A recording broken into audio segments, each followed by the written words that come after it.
National correspondent Maya Rodriguez joins us now. And Maya, what can you tell us about what this inflation report means for consumers down the road? Yeah, Andrew, the latest data showed inflation cooled for a third straight month. Prices are rising, but it's more slow. More economists, though, think that trend could be coming to an end as new tariff policies catch up with the prices you pay in the months ahead. Prices rose more slowly in April, marking another month of cooling inflation. Consumer prices rose just 0.2% from March, and they are up 2.3% from a year ago.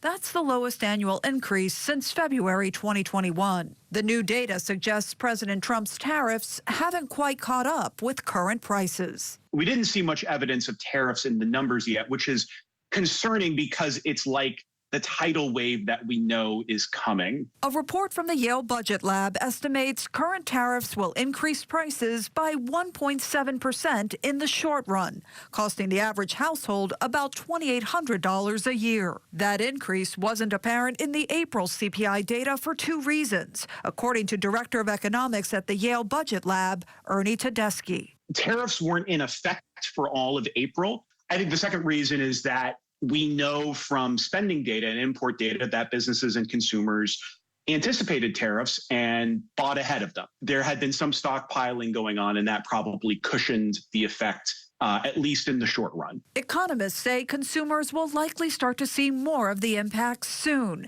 and future data will reflect that. I would be genuinely surprised if we didn't see some evidence in next month's CPI.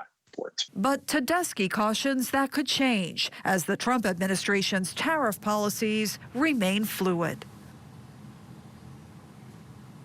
Uncertainty is a theme with President Trump's tariffs, and any new trade deals could change all of this. Right now, a 90-day pause on his reciprocal tariffs is set to expire in July, and his recent pause on the 145% tariff on Chinese goods expires in August.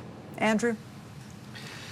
And Maya, of course, the other big thing that people continue to keep their eyes on is the interest rate. Any sort of indication whether or not this will have any impact on that?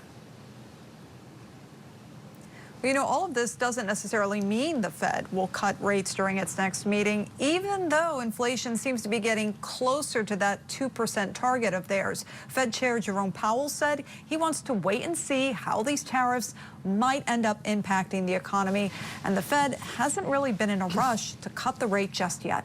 Andrew? Certainly not. Thank you, Maya Rodriguez, in our D.C. newsroom.